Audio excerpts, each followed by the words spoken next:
Hi, welcome to the Explainer series for Quant. Here we'll be using very simple concepts and apply it to CAT level problems and solve them as easily as possible. In this session, we would be looking at the basics of inequalities and a related concept of optimization, right? The max min sort of questions. We will also be solving a few questions from recent CAT examination, which came up from these test areas. I would suggest pause this video, look at the PDF, link is available in the description of this video. Once you've tried this on your own, then proceed with the rest of this session. Please do share this with your friends who are preparing for CAT and other MBA entrance examinations. You can like and follow us on Facebook as well as subscribe to our YouTube channel to get live event and notifications for all the updates regarding CAT and other MBA entrance examination. You can also look at our WhatsApp as well as Telegram lists. You can join over there and we will update you. We don't spam over there. If you want, you can enroll for our Quant and LRDI courses. These are the best and the most comprehensive courses available in the market. Inequalities get a lot of people worked up for multiple reasons. One of the biggest problems with inequalities is that you don't get a unique solution, or there are possibilities of multiple solutions available, right? If there are no bounds as such, right? An equation will give you a unique solution, maybe two solutions or three solutions at most that we usually encounter. Whereas inequalities, you will have multiple scenarios possible for the same relationship, right? If you change the equality into an inequality, the number of solutions will become infinite, right? Here, exactly 3 is the only solution possible, whereas here, in an inequality, any value which is more than 3 will satisfy the criteria. This is the biggest challenge that most people face. This also adds a lot of ambiguity in the minds of aspirants on what can be the exact solution. People always want a definite answer to all problems. Unfortunately, inequalities plays with that ambiguity and fear of the unknown or uncertain, right? Inequalities as such are not very difficult to solve. Let's try a few questions to get warmed up with this scenario. First question is from CAT 2002. I'm pretty sure you would have seen this question in some form or the other in your practice text. Let's see what this says. CAT rental agency has the following terms. If the car is rented for 5 hours or less, then the charge is rupees 60 per hour or 12 per kilometer, whichever is more. On the other hand, if the car is rented for more than 5 hours, the charge is rupees 50 per hour or 7 rupees 50 paise per kilometer, whichever is more. Akhil rented a car from his agency, drove it for 30 kilometers and ended up paying rupees 300. How many hours did he rent the car? Right, so you have two schemes. First one is on a per hour basis charge. Second is on a per kilometer basis. The first is valid when you rent it for 5 hours or less. The second one is for more than 5 hours. Right. Charge per hour is 60. In this case, charge per hour is 50. Per kilometer basis, this is 12. Per kilometer basis, this is 7.5. Right. Now, he drove it for 30 kilometers. Right. Now we need to first check whether he paid on a per hour basis or a kilometer basis. Right. Now the question asks how many hours did he rent, which means, and there is no cannot be determined, which means the final charge that he paid was basically on the basis of the number of hours he hired the car for, not on the basis of kilometers. Right. On the basis of number of hours, not on the basis of kilometers. Right. You can actually verify that very easily. On 30 kilometers, into 30, he will charge 360 rupees, but he paid only 300. Right. Similarly, if it was for 30 kilometers here, he would have paid 30 into 7.5 will be 225 rupees. Right. He did not pay 360 or 225, which means he paid 300 rupees on the basis of the number of hours he hired the car for. Right. So this is out. This is out. Now, if he had taken it on the first case, right? In the first case, he hired the car for less than 5 hours. If he has to pay 300 rupees on a per hour basis, he should hire it for 5 hours, right? But if he hires it for 5 hours, he'll pay 300. But if you look at the cost as per the kilometer basis, it's 360. The question says he hired it, whichever is more, he will be charged, right? Whichever plan comes out to be more, he will be charged that amount. So it will be either 360 or 300, whichever is higher. 360 is obviously higher than 300. So if the first plan is applicable, basically he would have to pay 360, not 300. So this is also out. So we know that the second plan kicked in, right? And he paid on the basis of the number of hours, right? 300 rupees at 50 rupees per hour will be for 6 hours. Option C is your correct choice. Not very difficult. You need to be very careful while you're answering this. Read the data which is given in the question very carefully. Right. Okay, let's try another question. This came up in CAT 2001, right? Pretty old one, but again, not very difficult, but at least will set the tone for the future questions which come up. X and Y are real numbers satisfying the conditions. 2 is less than X, which is less than 3. So X lies between 2 and 3. Y is a negative number. It lies between -8 to -7. Which of the following has the least value? Which of them has the least value? Now, if you observe B, Y is squared. The value of Y is squared, right? So this will become a positive term. Negative square is positive. Positive into positive will be positive. So B will be positive, whereas A and C have only Y to the power 1 or an odd power of Y. So both of them will be negative. So one of these two will be the lowest. So option B is out. Right, now let's see which of these two is the lowest. Right, so you have x square y or 5x into y. Now x square will lie between 4 and 9. 5x will lie between 10 and 15. Right, and then it's multiplied by y. Now algebraically 10 to 15 times y will be bigger than 4 to 9 times y. But because y is negative, right, the value of the number will actually be lesser than x square y. So 5xy will be lesser than x square y. What do I need? I need the lowest of the three. 5xy is the lowest of the three. Pretty straightforward question to solve. Now, let's look at the basics of how optimization. This can be used in your data interpretation as well, but I'll be looking at things which are relevant to the maths portion of optimization. Data interpretation has much more in terms of optimization or the theory of optimization as such. Right? It says if x plus y is a constant, how do we need to maximize? To maximize x, you need to minimize y and vice versa. Think of it like this. If you have 100 chocolates, right, and you have two friends, A and B, right? If you have to increase the number of chocolates with A, you'll have to decrease the number of chocolates with B, right? If you have to increase the chocolates with A, you have to decrease the number of chocolates with B, and vice versa. If you decrease the chocolates with A, you have to increase the chocolates with B, assuming that you don't eat up the chocolates. Between A and B, all the 100 chocolates will be distributed. A second scenario which usually comes up is when you have an ordered sort of variable, right? So if it is given to you that x is more than y, what can be the maximum value of y, right? If this was not given and you have the same scenario, a plus b is equal to 100, the maximum value of b will be 100.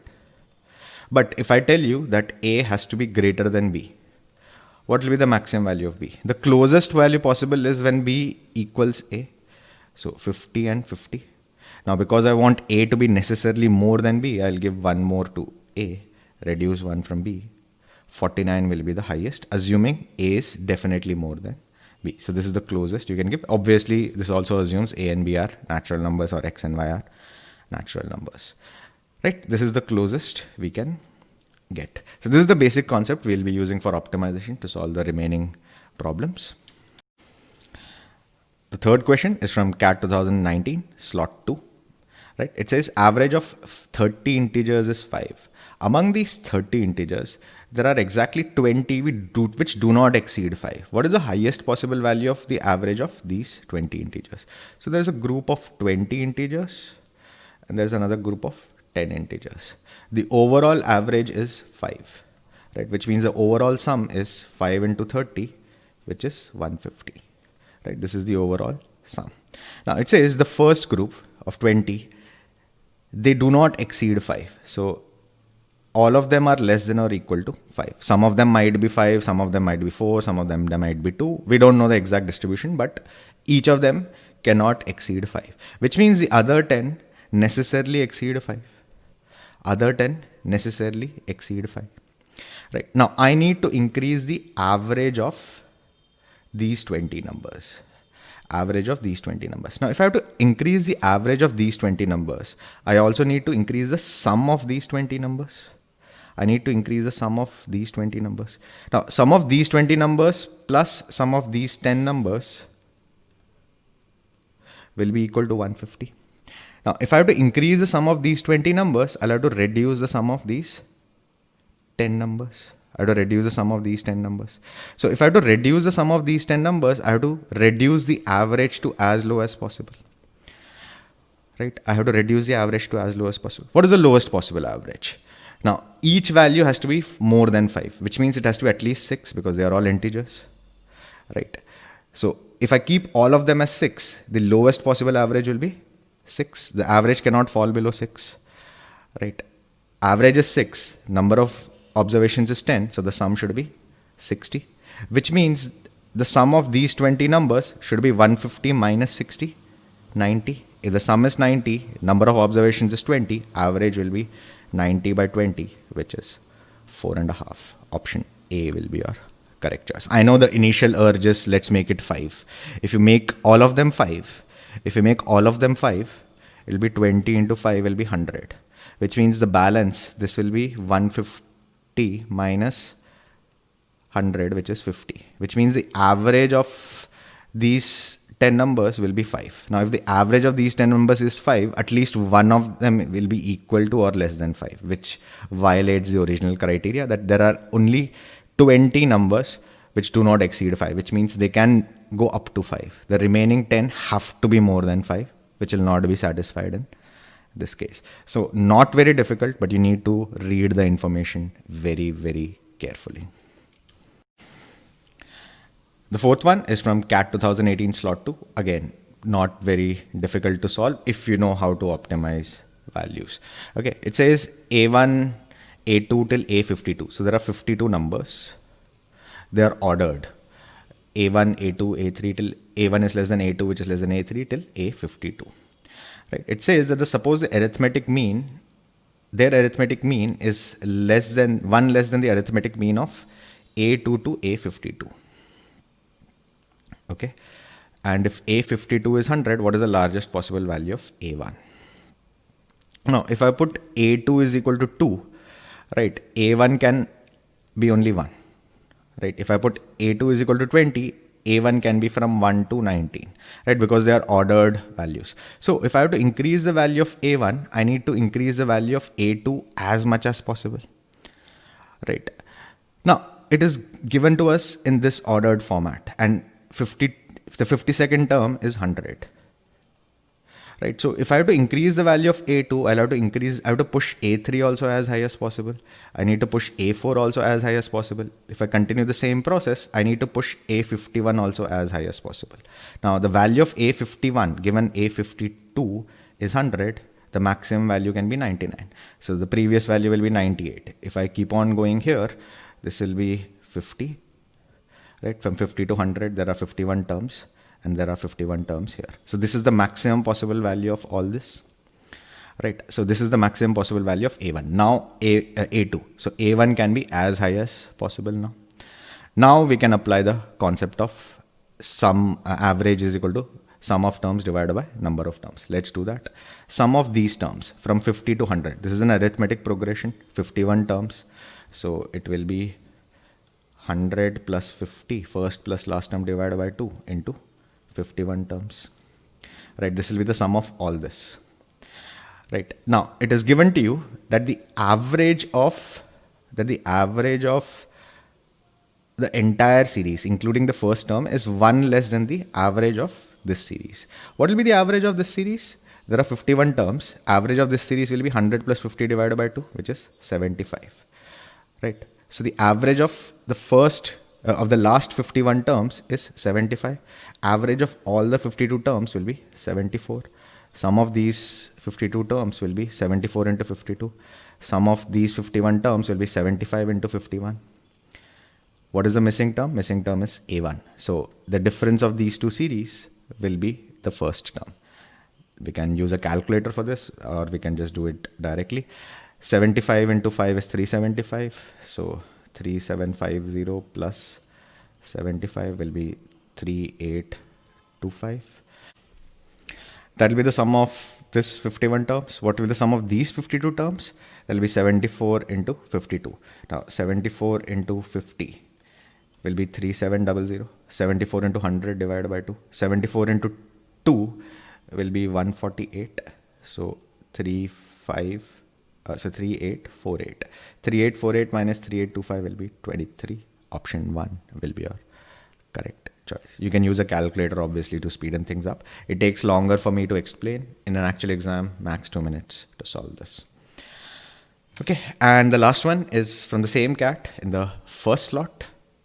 Right. It says in an apartment complex, the number of people aged 51 and above is 30.